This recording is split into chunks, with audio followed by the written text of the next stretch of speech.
In this next question, you all got married, and I know when a man and a woman love each other, there's a desire to want to produce a child from that union, right? Yes. Right. So, and I would imagine that you both had that desire. Can you talk about, some of the challenges that you face? And this the question, of course, is going to lead up to what we're going to also talk about. So, who wants to start first on that? Well, I'll be honest with you. I was not, how can I say it? Because in my first marriage, my ex-wife, she had conceived twice, but lost the pregnancy both times due to having an ectopic pregnancy, which is when the egg is fertilized inside one of the fallopian tubes.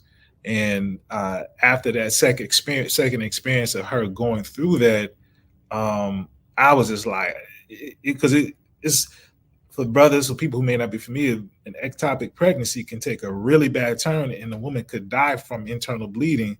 And so I just was like, you know what, it's not going to happen. And I had kind of resigned myself to just saying that it was not meant for me. This was going to be my lot in life, that I would not be allowed or be able to have biological children of my own. So fast forward, Kareem and I get married. I was still in this mindset. And I say to myself that I had kind of come to peace with it, come to terms with this is what is going to be.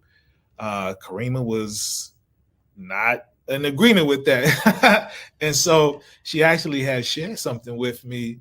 I don't know if you feel like sharing it.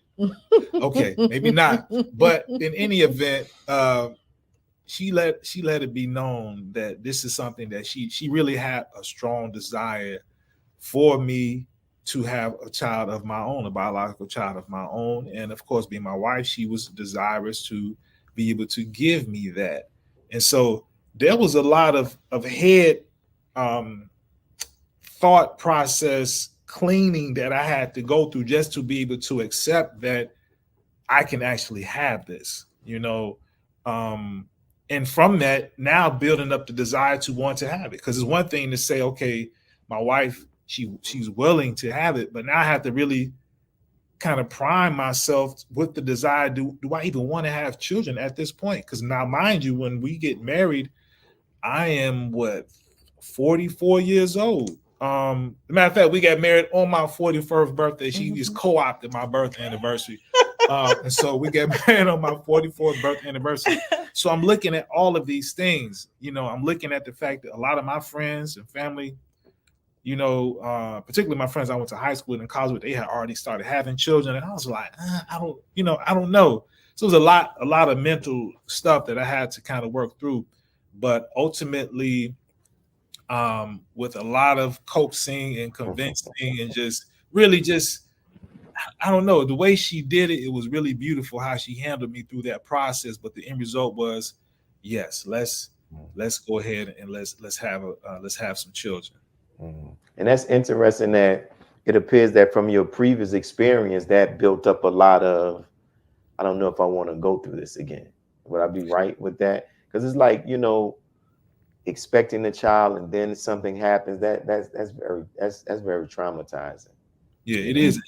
I didn't even consciously think about it like that. But to me, I think I kind of say it has to be that. Because what reason why, if I have this beautiful woman who loves me and desires to have children with me, what reason would I not be in agreement and as enthusiastic about it as she is, if it were not for these traumas that you are alluding to and made reference